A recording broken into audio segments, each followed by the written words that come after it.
সৎসঙ্গের খবর নিবেদন করছে আদি রেডিমেড সেন্টার, সম্পর্কের বন্ধন যেখানে চিরন্তন, স্টেশন রোড, সোদপুর। এই খবরটি নিবেদন করছে Swami Vivekananda university, saint Augustine's day school, Barrackpore, success for every child.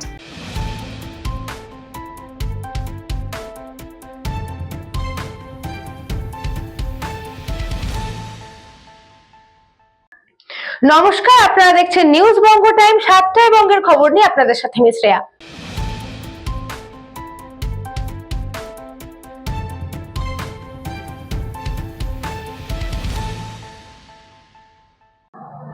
অবৈধভাবে সীমান্ত পেরিয়ে ভারতে প্রবেশ করে ভারতীয় মহিলাকে বিয়ে করে শ্বশুর শাশুড়িকে মা বাবা সাজিয়ে হিঙ্গলগঞ্জে বসবাস করছে বাংলাদেশি। আনুমানিক 2012 সালে অবৈধভাবে বাংলাদেশের সাতক্ষীরা জেলার দেবহাটা থানার রাশিদুল গাজী ভারতে প্রবেশ করে কাজের সূত্রে। সেখানে থেকে সোজা চলে যায় তামিলনাড়ুতে। এখানে গিয়ে হিঙ্গলগঞ্জের শ্রীধরকাটি এলাকায় গফুর আলী গাজীর মেয়ে রমেশার সঙ্গে পরিচিত হয়। তামিলনাড়ুতেই তাদের মধ্যে তৈরি হয় প্রণয় সম্পর্ক। তারপর রমেশা রাশিদুল গাজীকে নিয়ে চলে আসে শ্রীধরকাটি এলাকায়।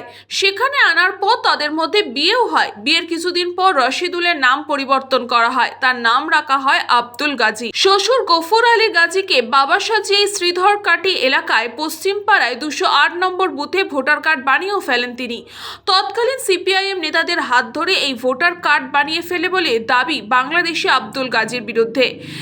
এসআইআর চালু হতে এই বাংলাদেশে হদিশ নিতে রীতিমতন চাঞ্চল্য ছড়িয়েছে এলাকায়। এই প্রসঙ্গে সিপিআইএম এর পক্ষ থেকে দাবি করা হয়েছে যে সময় এই আব্দুল গাজী ভোটার হয় সেই সময় ওই গোবিন্দকাটি গ্রাম পঞ্চায়েতের প্রধান ছিলেন তৃণমূলের দেবেশ মণ্ডল। বর্তমানে এই দেবেশ মণ্ডল হিঙ্গলগঞ্জ বিধানসভার বিধায়ক। তিনি দাবি করেছেন এই দেবেশ মণ্ডল তাকে ভোটার কার্ড বানিয়ে দিয়েছে। তবে এই প্রসঙ্গে তৎকালীন গ্রাম পঞ্চায়েত প্রধান তথা বর্তমান হিঙ্গলগঞ্জের বিধায়ক দেবেশ মণ্ডল সম্পূর্ণ অস্বীকার করেছেন। এখন বাংলাদেশি বাস করছে সিদারকাটিতে। এখন এই সময়কালে ওইখানে কারা ওই পঞ্চায়েত চালাতো, আমার মনে হচ্ছে সেই সময় পঞ্চায়েত ওখানে তৃণমূলের দেবেশ মণ্ডল ওই এলাকাতে পঞ্চায়েতের প্রধান ছিলেন।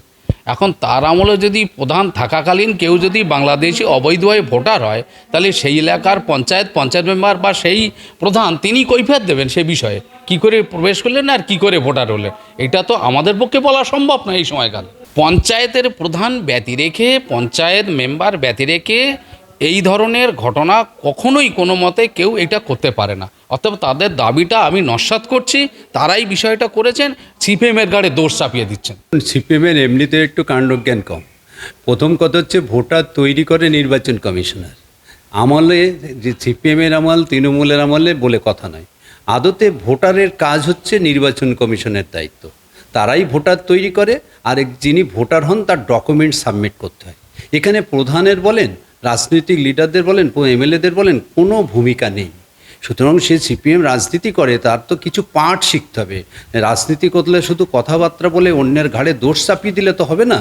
আমাদের কথা হচ্ছে নির্বাচন কমিশনের ঘোষণা মতো নতুন ভোটার আবেদন করে এবং তাতে ডকুমেন্ট সাবমিট করতে হয়, এবং নির্বাচন কমিশনের দপ্তরের লোকেরাই কিন্তু সেই সময় কিন্তু কোনো গভর্নমেন্ট কর্মচারীরা হয়তো নিয়োগ হয় ঠিকই, কিন্তু তারা নির্বাচন কমিশনের আন্ডারে কাজ করে। সুতরাং নির্বাচন কমিশনের লোকদেরই দেখার দায়িত্ব কে বৈধ ভোটার, কে অবৈধভাবে ভোটার হচ্ছে। সেটা যদি কোনোভাবে কেউ অবৈধ হয়ে থাকে তাহলে কে যারা ছিল তাদের দায়। এর জন্য তো সেটা নির্বাচন কমিশনার সেই সময় যারা ভোটার করেছে তাদের দায়বদ্ধতা। এখানে ভোটার তৈরি করবার ব্যাপারে কোনো রাজনৈতিক কোনো পদাধিকারের কোনো ভূমিকা আছে বলে তো আমি মনে করি না। তো বাড়ি আগে ছিল বাংলাদেশে, দেখাচ্ছে আইলার আগে তো অনেক আগে আসা এখানে। আব্দুল গাজী মানে আমার শ্বশুর হয়। এবার দেখাচ্ছে আমার বাড়ি তো বাংলাদেশে, দেখাচ্ছে এখানে আসার পরে যোগাযোগ করেছি এদের সাথে। যোগাযোগ করার পরে বিয়ে শাদী করেছি। করার পরে মনে করেন এখন আমার এখানে ছেলেপিলে আছে, বউ বাচ্চা আছে, তারপরে জায়গা জমি দেখাচ্ছে। শ্বশুর তো নেই, শাশুড়ি দেখাচ্ছে আমার নামে জায়গাও লিখে দিয়েছে। যে দেখাচ্ছে সে তো আমার কাছে আছে, ছেলে বলতে গেলে আমি, মেয়ে জামাই বলতে গেলে আমি। এখন এই জায়গায় আছি বর্তমান। এনার আসল বাড়ি বাংলাদেশে ছিল, কর্মক্ষেত্রেও তামিলনাড়ু কাজ করতো, এরাও তামিলনাড়ু কাজ করতে গিয়েছিল। যাওয়ার পরে ওখানে যোগাযোগ হয়ে ওদের বিয়ে হয়। এর বাংলাদেশে যাওয়া আসা করতো, এখন বর্তমান কিছুদিন ও এখানে আছে, যেটা আমরা জানি। ভোটার কার্ড হয়ে গেছে, ও তো নিজেই বললো যে না আমরা পার্টির হাত ধরে আমি এই কার্ডফাটগুলো করেছি, ওর তো নিজেই স্বীকার করলো। এই আমার বাপের বাড়ি। আচ্ছা আচ্ছা। তা আপনি কাকে বিয়ে করেছেন? ওই রাশিদুলকে। মানে রাশিদুলের আগে বাড়ি কথা ছিল? বাংলাদেশে। কিভাবে মানে হলো পরিচয়? তামিলনাড়ুতে গেছিলাম, সেইখান থেকে। তামিলনাড়ুতে কি আপনার স্বামী ছিল? হ্যাঁ, ওখানে ওরা কাজ করতো। আচ্ছা, তারপরে? তারপর ওখান থেকে যোগাযোগ হয়েছিল। তারপরে? তারপরে বাড়ি এসে বিয়ে দিল। আচ্ছা, এখানে থাকি? হ্যাঁ। কত বছর ধরে এখানে মানে হয়েছে বিয়ে? তো ওরম 15-16 বছর হয়ে গেছে।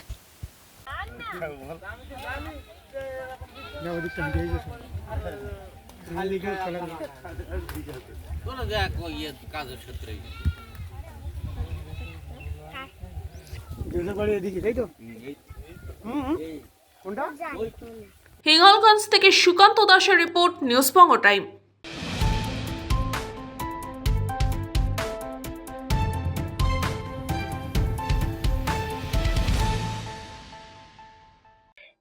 ধূপগুড়ি মহকুমা হাসপাতালে তারস্বরে বক্স বাজিয়ে মুখ্যমন্ত্রীকে শুভেচ্ছা জ্ঞাপন, অনুষ্ঠান ঘিরে বিতর্কে তৃণমূল। উল্লেখ্য, ধূপগুড়ি মহকুমার হাসপাতালে 6 তলায় ভবন তৈরির জন্য প্রায় 28 কোটি 76 লক্ষ টাকা বরাদ্দ হয়েছে।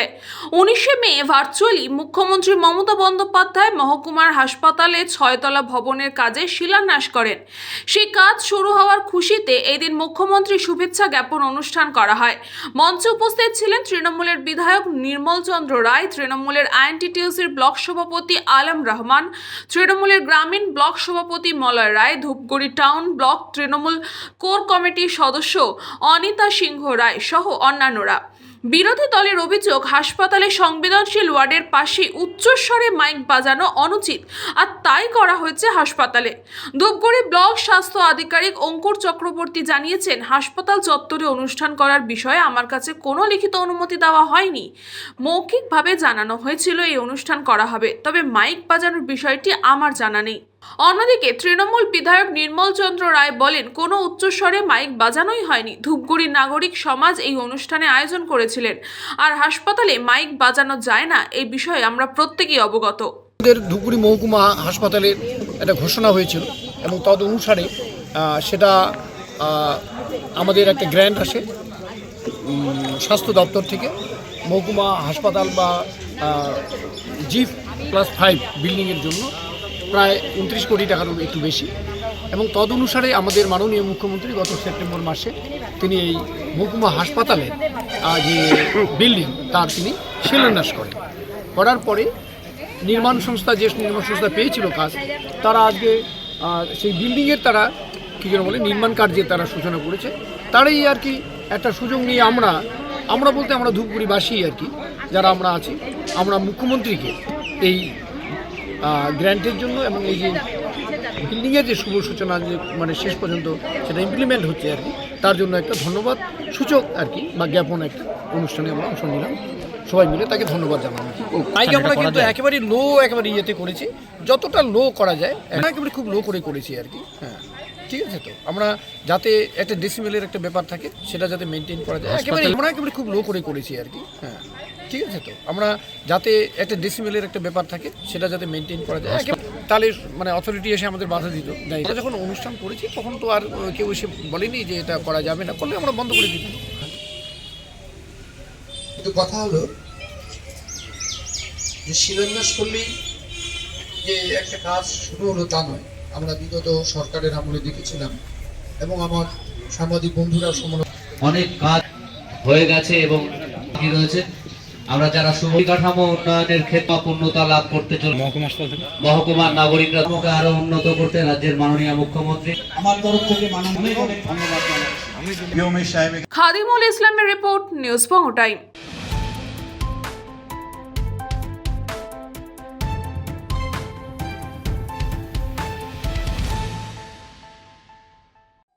আসানসোলে দক্ষিণ থানার অন্তর্গত এজি চার্চ স্কুল চত্বরে উত্তেজনা, উত্তাল এজি চার্চ চত্বর। আসানসোল দক্ষিণ থানার অন্তর্গত দক্ষিণ পিপি ফাঁড়ির অধীনে এলআইসি মোড়ে অবস্থিত এজি চার্জ দখলের জন্য দুটি গ্রুপে সংঘর্ষে লিপ্ত হয়। উভয় পক্ষে গ্রুপের একে অপরকে লাথি ও ঘুষি মারে। এই লাথি ও ঘুষি কেবল পুরুষেরাই আহত হননি, অনেক মহিলাও আহত হন। গত বেশ কয়েকদিন ধরে গির্জা স্কুলে ভর্তি নিয়ে বিরোধের কারণে গির্জা পরিচালনা কমিটির একটি দল এজি চার্জ স্কুল তালা বন্ধ করে রেখেছিল। তালা খোলার জন্য গির্জা পরিচালনা কমিটির অপর পক্ষের লোকেরা কয়েকদিন আগে বিক্ষোভ প্রদর্শন করেছিল এবং বিষয়টি নিয়ে পুলিশের কাছে অভিযোগ করেছিল। এরপর গির্জায় 144 ধারা জারি করা হয়। এরপর এদিন গভীর রাতে গির্জা পরিচালনা কমিটির অপর পক্ষের লোকেরা গির্জার তালা ভেঙে ফেলে, যার কারণে গির্জা পরিচালনকারী বর্তমান ব্যবস্থাপনা কমিটির লোকেরা হট্টগোল শুরু করে এবং গির্জার তালা ভাঙার জন্য পুলিশের কাছে জবাব দাবি করতে থাকে, যা অব্যাহত ছিল। এদিকে গির্জা ব্যবস্থাপনা কমিটির অপর পক্ষের লোকেরা হঠাৎ পুলিশের সামনে গির্জার বর্তমান ব্যবস্থাপনা কমিটির উপর আক্রমণ চালায়। এই সময় পুলিশের সামনে এজি চার্চের উভয় ব্যবস্থাপনা কমিটির লোকের মধ্যে তীব্র লড়াই হয়। ঘটনাস্থলে পরিস্থিতি অত্যন্ত গুরুতর, যার প্রেক্ষিতে বিপুল সংখ্যক পুলিশ বাহিনী মোতায়েন করা হয়।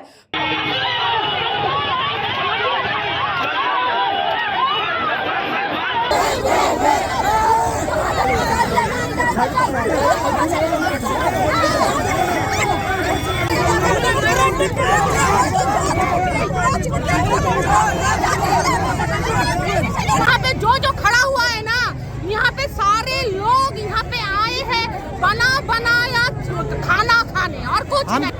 चर्च में हम लोगों के पास्टर को नहीं घुसने दिया जा रहा है, जबरदस्ती ये लोग घुसने मांग रहा है, तो हम लोग अपने पास्टर को चाह रहे हैं, तो ये क्या गलत कर रहे हैं?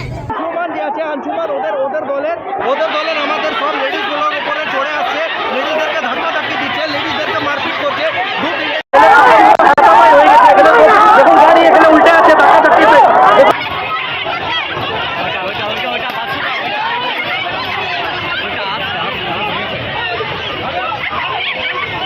পরিস্থিতি হওয়ার কারণ হচ্ছে, মেন কারণ হচ্ছে যে আমাদের এই স্কুলে একটা বিরাট বড় অ্যাডমিশন স্ক্যাম হয়েছে। অ্যাডমিশন স্ক্যাম অলরেডি দুজন, একজন হচ্ছে ইয়েতে রয়েছে, জেল কাস্টডি রিমান্ডে রয়েছে, আর একজন জেলে রয়েছে। টোটাল 8 জনকে নোটিশও করা হয়েছে, এটা আমরা জেনেছি। যারা বিক্ষোভ করছে তারা অলিভার জর্জের টিম। আচ্ছা,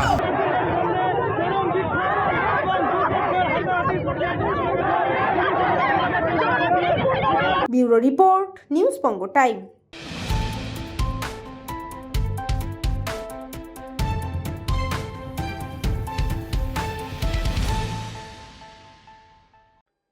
এখন সময় একটা ছোট্ট বিজ্ঞাপন বিরতির।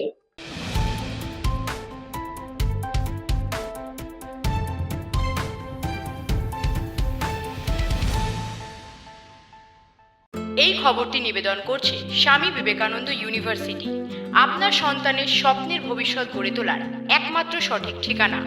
যোগাযোগ 7044086270। St. Augustine's Day School, Barrackpur. Success for every child. Admission open session 2026 to 2027. Contact number 9007934555. পুরীর খাঁচা মানে আদি নৃসিংহ সুইটসের খাঁচা। স্বর্গদুয়ার থেকে মন্দিরে যাওয়ার রাস্তায় পিপি প্যালেসের বিপরীতে মিলবে খাজার খাজানা আদি নৃসিংহ সুইটস।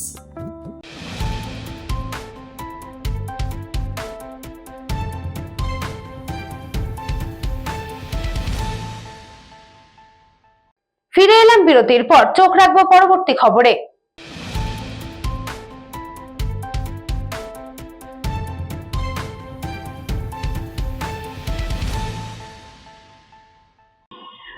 দক্ষিণ শহরতলির হরিদেবপুর এলাকায় একটি মহিলাকে লক্ষ্য করে গুলি দুষ্কৃতীদের। সপ্তাহের প্রথম দিন সাত সকালে খাস কলকাতায় শুট আউট। সোমবার দক্ষিণ শহরতলির হরিদেবপুর এলাকায় একটি ক্লাবের সামনে চলল গুলি। এক মহিলাকে লক্ষ্য করে গুলি চালায় বাইক আরোহী দুষ্কৃতীরা। পিঠে গুলি লাগে ওই মহিলার। তাকে উদ্ধার করে এমআর বাঙ্গুর হাসপাতালে ভর্তি করা হয়। আশঙ্কাজনক অবস্থায় সেখানে চিকিৎসা চলছে তার। দুষ্কৃতীরা পলাতক। সাত সকালে এমন কাণ্ডের জেরে তীব্র আতঙ্ক এলাকায়। ঘটনার খবর পেয়ে তদন্তে নেমেছে পুলিশ। সকালে হরিদেবপুরের একটি ক্লাবের সামনে দিয়ে যাচ্ছিলেন মৌসুমী হালদার নামে 50 ঊর্ধ্ব এক মহিলা। আচমকাই তার উপর হামলা চালায় দুষ্কৃতীরা। পেছন থেকে বাইকে করে এসে মৌসুমী দেবীকে লক্ষ্য করে গুলি চালিয়ে চম্পট দেয় তারা। রাস্তার উপর লুটিয়ে পড়েন তিনি। এ বিষয়ে স্থানীয় বাসিন্দারা জানিয়েছেন, বলতে আমি সকালবেলা যখন ছেলে মেয়েকে আমার স্কুলে দিয়ে আসছি মর্নিংয়ে, তখন এখানে কিছু লোকের দেখলাম জটলা হয়ে রয়েছে, সব লোকজন দাঁড়িয়ে রয়েছে। আমি একজনকে জিজ্ঞেস করলাম কী হয়েছে, উনি বললেন না এখানে একটা গুলি চালানোর ঘটনা ঘটেছে, গুলি চালিয়েছে। তারপরে আমি দাঁড়িয়ে গেছি, এখানে অনেকেই ফোন টোন করেছে, 100 ডায়ালে মনে হয় কেউ ফোন করেছে। তারপর ওনার ছেলেকেও ফোন টোন করে ডেকেছে, ছেলে আবার গাড়ি নিয়ে এসে ওনাকে রেস্কিউ করেছে। আমরা ওনাকে ধরাধরি করে তুলে দিয়েছি। আমাকে একজন বললো ব্যাক সাইডের দিকে মানে ব্লাড কেউ গুলি টুলি করে লেগেছে, কেন পেছন দিকটা ওনাকে দেখলাম ব্লাডে ভর্তি হয়ে গেছে। সেটা জানি না, কেউ কেউ বলছে বাইক নিয়ে এসছে, কালো কোনো একটা ড্রেস পরেছিল, তারপরে এক্স্যাক্ট বলতে পারবো। মানে আপনার জোরে একটা আওয়াজ শুনেছি আমি ঘরে যখন বসেছিলাম, টায়ার ফাটার মতো। তো তারপরে শুনছি যে একজন চিৎকার করছে, মহিলা বাঁচাও বাঁচাও করে। তারপরে আমি বারান্দায় এসে দেখি উনি এখানে পড়ে আছেন। তারপরে ওনার এই টায়ার ফাটার আওয়াজ শুনেই সবাই এসেছেন পাড়ায়, এসে তারপরে ওনাকে আর কি অনেকক্ষণ ধরে বসার পর তারপরে ওনার ছেলে এলো, ওনার বাড়ির কেউ এসে তারপরে প্রাইভেট কোনো একটা গাড়িতে ওনাকে হসপিটালে নিয়ে যাওয়া। তো তাই শুনলাম, আমি মুখ চিনি না, বাট শুনছি যে উনি এলাকাতে থাকবেন, রেগুলার উনি মর্নিং ওয়াক করেন এই রাস্তা দিয়ে। 6:30টার মধ্যে ঘটনাটা।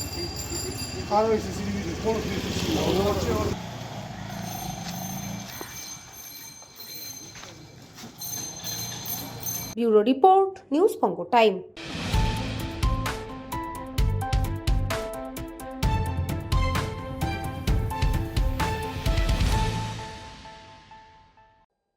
গোপন সূত্রে খবর পেয়ে 54 কেজি গাঁজা সহ 4 ব্যক্তিকে গ্রেফতার করলো নবদ্বীপ থানার পুলিশ।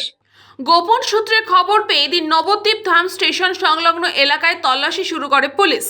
রেলওয়ে রিক্রিয়েশন মাঠ সংলগ্ন এলাকায় কয়েকজন সন্দেহভাজন ব্যক্তিকে জিজ্ঞাসাবাদ ও তল্লাশি করা হয়, আর তাতেই মেলে এই সাফল্য। পুলিশ সূত্রে আরও জানা যায়, ধৃতদের মধ্যে 2 জন পুরুষ নবদ্বীপের বাসিন্দা এবং 2 জন মহিলা জলপাইগুড়ির বাসিন্দা। গ্রেফতার হওয়া ব্যক্তিদের নাম কাশীনাথ পাল, গণেশ মজুমদার, গৌরী সরকার ও দেবী রায়। আজ তাদের আদালতে তুলে 10 দিনের পুলিশ হেফাজতের আবেদন চাইবে পুলিশ। জানা যায়, উদ্ধার করা গাঁজার বাজার মূল্য আনুমানিক 8 লক্ষ টাকা। 6টি ব্যাগে ছিল সেই গাঁজা ছাড়াও ধৃতদের কাছ থেকে পুলিশ 4টি মোবাইল এবং একটি স্কুটিও বাজেয়াপ্ত করেছে। পুরো ঘটনার তদন্ত করছে পুলিশ।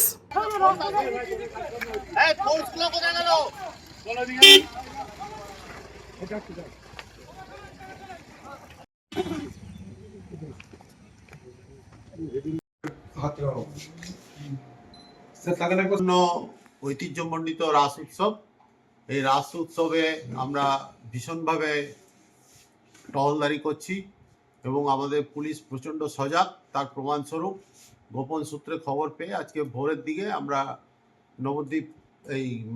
নবদ্বীপ স্টেশন থেকে সংলগ্ন এলাকা থেকে, মানে স্টেশনের বাইরের এলাকা থেকে আমরা 4 জনকে গ্রেপ্তার করেছি। আমাদের সন্দেহ হয় তাদের কাছে নিষিদ্ধ মাদকদ্রব্য আছে।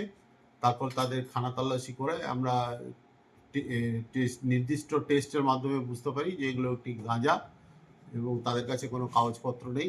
তদন্ত সাপেক্ষ আমরা জাস্ট কয়েক ঘন্টা আগে তো কেস হয়েছে, এগুলো আমরা জিজ্ঞাসাবাদ করব। এটা 54 কেজি করে ব্যাগের মধ্যে, যে ব্যাগগুলো আপনারা সামনে সিল করা দেখছেন, এই ব্যাগের মধ্যেই জিনিসগুলো আছে। ওগুলো আমরা ওদের সামনেই টেস্ট করেছি, তারপরে ওদের সামনে সিল করা আছে, ওদের সই সিল সবই আছে। নদিয়া থেকে গোপাল বিশ্বাসের রিপোর্ট, নিউজ বঙ্গ টাইম।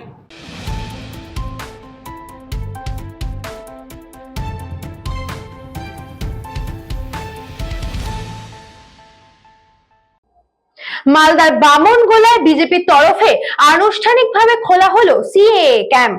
বিজেপির তরফে আনুষ্ঠানিকভাবে খোলা হলো সিএএ ক্যাম্প। সোমবার দুপুরে বামনগোলার পাকুয়াহাটে বিজেপির পার্টি অফিসে ফিতে কেটে এই ক্যাম্পের উদ্বোধন করা হয়। এ বিষয়ে উত্তর মালদার সাংগঠনিক সাধারণ সম্পাদক বিনা সরকার কীর্তনিয়া বলেন, প্রশাসন যেভাবে সাধারণ জনগণকে ভয় দেখাচ্ছে, সেই দিকে নজর রেখে সাধারণ মানুষের সুবিধার্থে পাকুয়াহাট এলাকায় এই ক্যাম্প করা হয়েছে, যাতে সাধারণ মানুষ কোনো সমস্যায় পড়লে এই ক্যাম্পে যোগাযোগ করলে সমস্যার সমাধান করে দেওয়া হবে। এদিন এই ক্যাম্প উদ্বোধনীতে উপস্থিত ছিলেন উত্তর মালদার সাধারণ সাংগঠনিক সম্পাদক বিনা সরকার কীর্তনিয়া, হাবিবপুর মণ্ডল 2 নম্বর সভাপতি তপন মণ্ডল সহ বিজেপির অন্যান্য নেতৃত্বরা।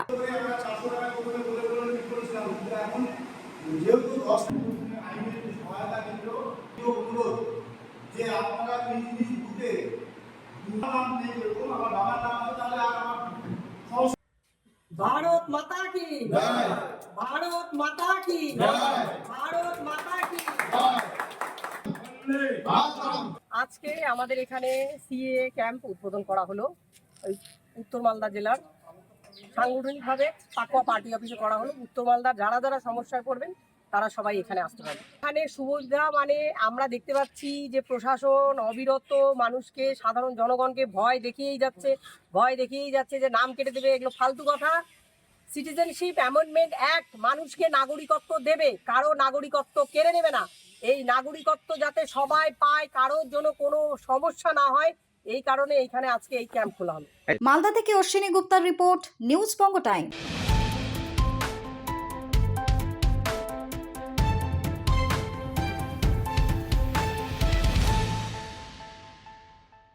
টোটো রেজিস্ট্রেশন নিয়ে ক্ষোভ ধূপগুড়ি দুরামারিতে দুদিনের টোটো ধর্মঘট। ধূপগুড়ি ও দুরামারি বাজারে 2 দিনের টোটো বন্ধের ডাক দিয়েছেন টোটো চালকরা। জানা গিয়েছে রাজ্য সরকারের তরফ থেকে টোটো রেজিস্ট্রেশনের জন্য 1500 থেকে 1600 টাকার বেশি ফি নেওয়া হচ্ছে। এই অতিরিক্ত খরচের কারণে সমস্যায় পড়ছেন বহু টোটো চালক। তাদের অভিযোগ, প্রতিদিন গড়ে 2 থেকে 300 টাকা আয় করে এই পরিমাণ রেজিস্ট্রেশন ফি দেওয়া তাদের পক্ষে সম্ভব নয়। এই প্রতিবাদেই সোমবার সকাল থেকেই ধূপগুড়ি, বানারহাট ও দুরামারি এলাকায় টোটো চলাচল বন্ধ করে রাখেন টোটো চালকরা। ফলে ভোগান্তিতে পড়ছেন সাধারণ যাত্রী সহ দূর দূরান্ত থেকে আসা মানুষজন। আমাকে দরকার নেই, ভারতবর্ষে উঠে যাক, চলে যাক, কে বন্ধ করতে টোটো হতে পারে, এমনকি 1 ঘন্টা হইতে পারে। কে টোটো আমাদের গরিব মানুষ করে খাচ্ছি, ওটা আমাদের ট্যাক্স আমরা দিতে পারবো না। কত কাজ দেখ, চাকরি দেখ, 1650 টাকা সম্ভব না, আমাদের সম্ভব না। আপনি থেকে 10 টাকা আমাকে দিবেন না, দেবেন কি? সারাদিনে কাম হয় 100 200 টাকা। বড় গাড়ি টোটো বন্ধ থাকে, টোটো চলছে, টোটো আমাদের বন্ধ।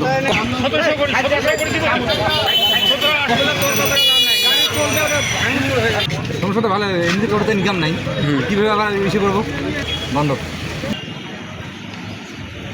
জলপাইগুড়ি থেকে খাদিমুল ইসলামের রিপোর্ট, নিউজ বঙ্গ টাইম।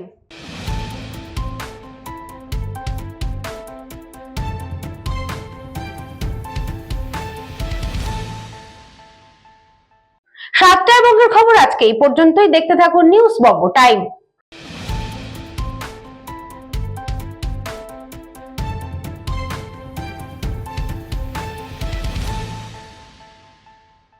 এই খবরটি নিবেদন করছে স্বামী বিবেকানন্দ ইউনিভার্সিটি। আপনার সন্তানের স্বপ্নের ভবিষ্যৎ গড়ে তোলার একমাত্র সঠিক ঠিকানা।